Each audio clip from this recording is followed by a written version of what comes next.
So this is the Analyst Dashboard. Every day when I begin my work, this is the view that I see. So we see all of the programs that have already executed on the system listed here. So we see the program name, which is white to indicate that we have not seen it before. Green is something we have seen before.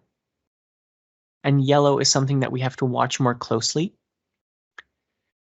So from this 205 timesheet file, we see all of the respective activities listed underneath. So what programs it opened. One of them is CMD, which is a native part of the operating system, but it can be used to do bad things. We have the cryptographic hash. This is white to indicate that, again, we have not seen this before. We have network communications, so we've allowed private network communications in the past. However, the relationship between 205 timesheet and private network communications has not been seen. So we're going to review that.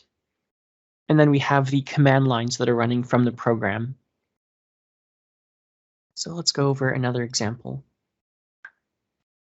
So again, all of this stuff is activities that have already executed on the system. So we're iteratively going through all of this activity on a regular basis, looking for anything that has bypassed those traditional security measures. And because they're able to bypass them, they tend to be a bit more advanced when they show up in this view. So let me show you how I actually get to the actual attacks. So I see AM Delta patch here, which is green to indicate that we've allowed it in the past, at least the program name. We have a white hash because we haven't seen this hash before.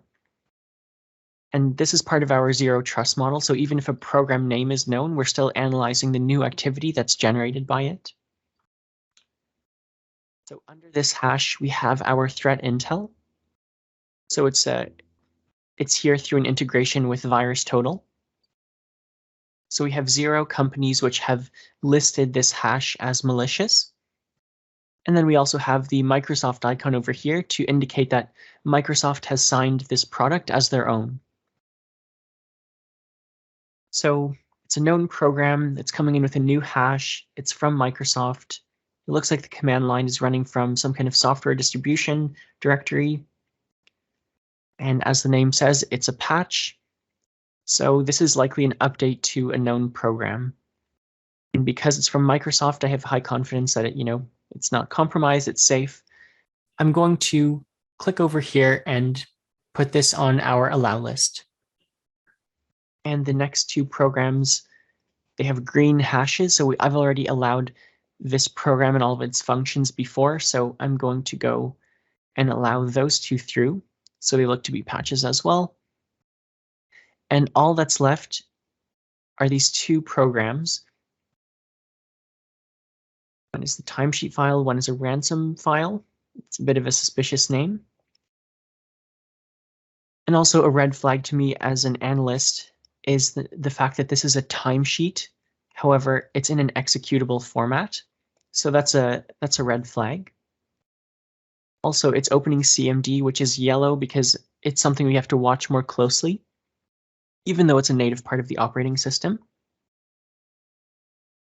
And then we have no threat intel on the hash.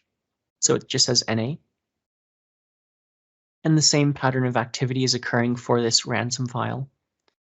So I'm going to investigate this in a bit more depth using our patent pending stack view.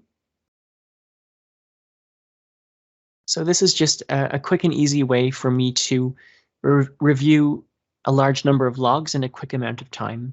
So the important information from those logs have been summarized or truncated into this one view that allows me to efficiently review large amounts of information. So in the client, we have internal demo. The device, we have workstation 1 and workstation 2. And then we have the sequence of events that's occurring.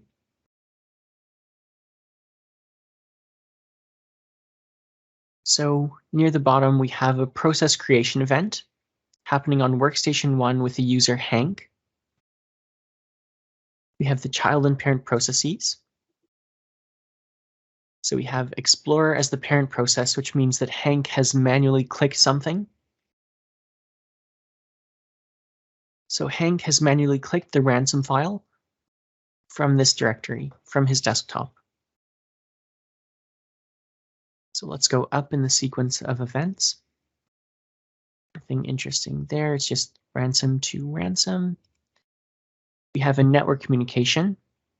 It's occurring from the ransom file. So this is the internal IP address of Hank's machine. And we have another internal IP address, which is interesting. Maybe we will find out what that is. All right, so we have workstation 1 again. The user is Hank. The parent process is ransom 205. And the ransom file is opening CMD, which, as I said, was something we have to watch more closely.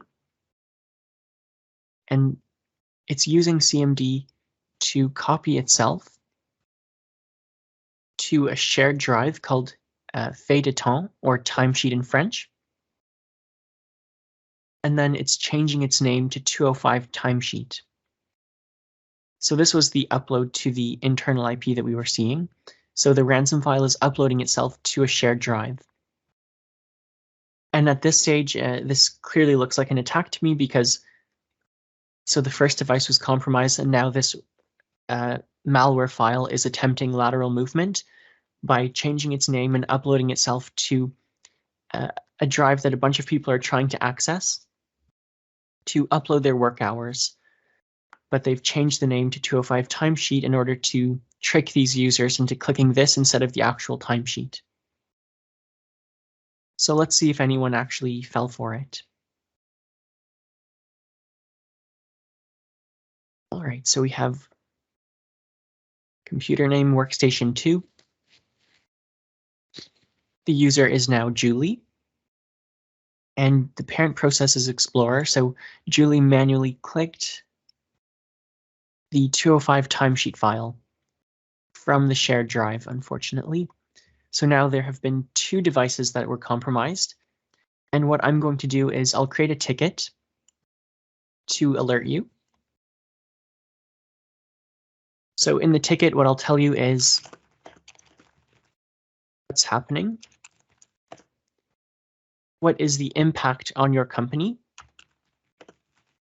or the company that you're working with, what are the next steps on your side. So for your internal IT, what would be the steps that you have to take? So I might recommend, for example, removing the malware file from the timesheet drive. Then I would request authorization to begin my response. So what does that mean? I can isolate the 2 devices from the network to prevent further spread. I can intercept communications with a command and control center. I can search for persistence hooks, really anything that I can do to mitigate the damage on the company. So it's a creative process that changes with the situation. And at this point, I'm wondering if you have any questions or if it's clear how we differ in terms of our coverage in respect to other security products like an antivirus or a traditional alerting type of EDR. We have a question here from a participant. It says, you mentioned that anytime you have a suspicious file, you run it through VirusTotal. Recently, we've been seeing theft of signed device drivers. If a signed device driver gets used for a piece of malware, that's not going to be in VirusTotal, and that software will appear to be signed by a valid provider. Do you have anything to prevent these kinds of novel attacks that we're starting to see?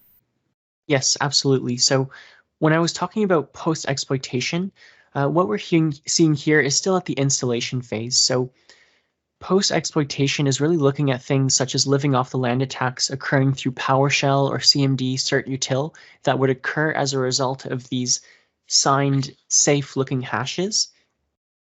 So let me show you an actual example. I'm going to show you some actual PowerShell attacks that I've caught. All right, so here we have PowerShell. Again, it's yellow to indicate that it's something we have to watch more closely. So let's say we have a Word document that comes in through a spear phishing email. That Word document is embedded with PowerShell. So the Word document won't be blocked by the antivirus because just like the other products that you're describing, it has a known safe hash and virus total. And PowerShell is allowed to run on the system.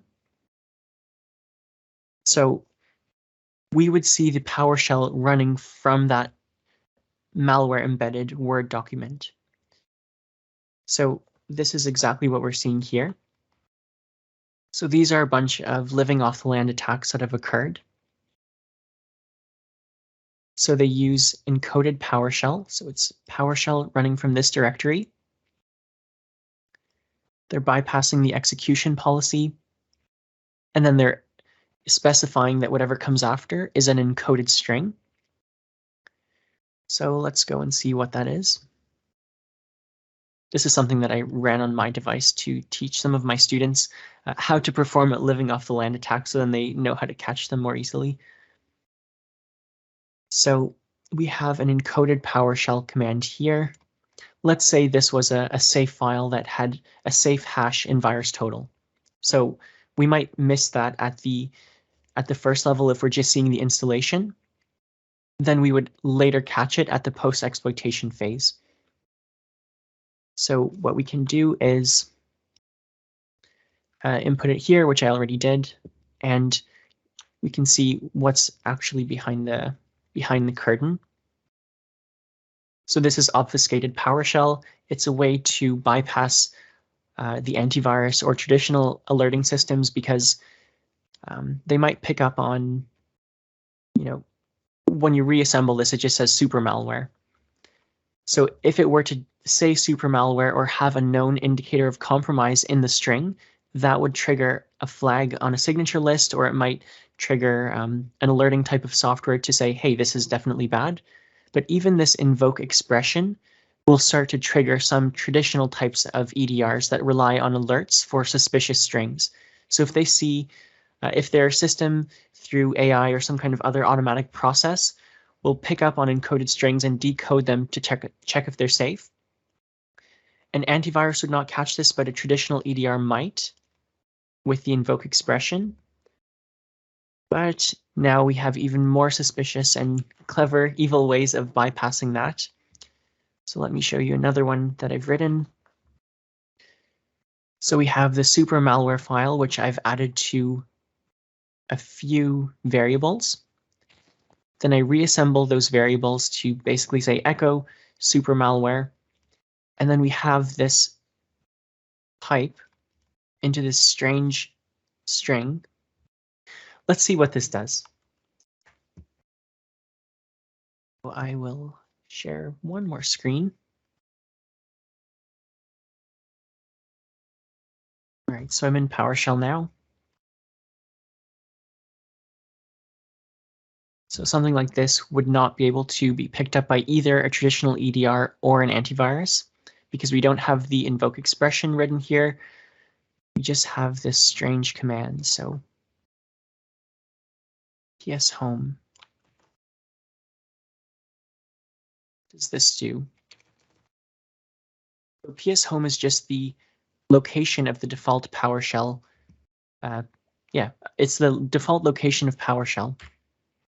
If we have PS home calling an index, we get I, E, and then if we just add the X at the end, we get IEX.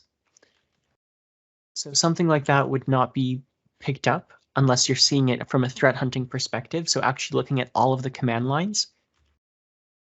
So when you actually run it, it opens this malware file on the device, and it bypasses the both of your first lines of defense, so the antivirus and an alerting type of software. So the best chance of catching this is through threat hunting, which is what we do.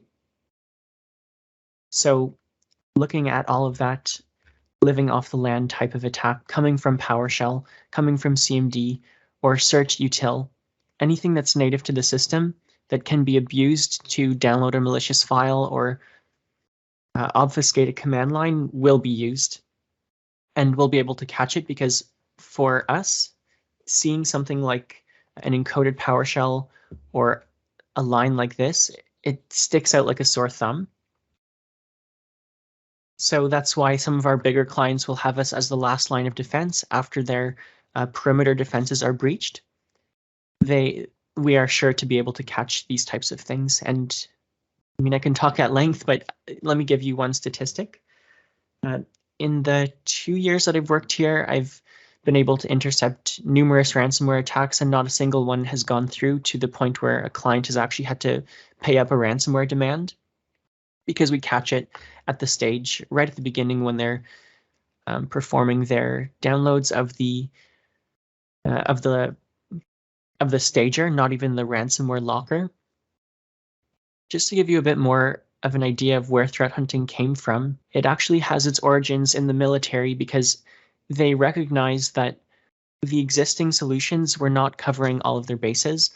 So, like I said, you can have the antivirus at the perimeter.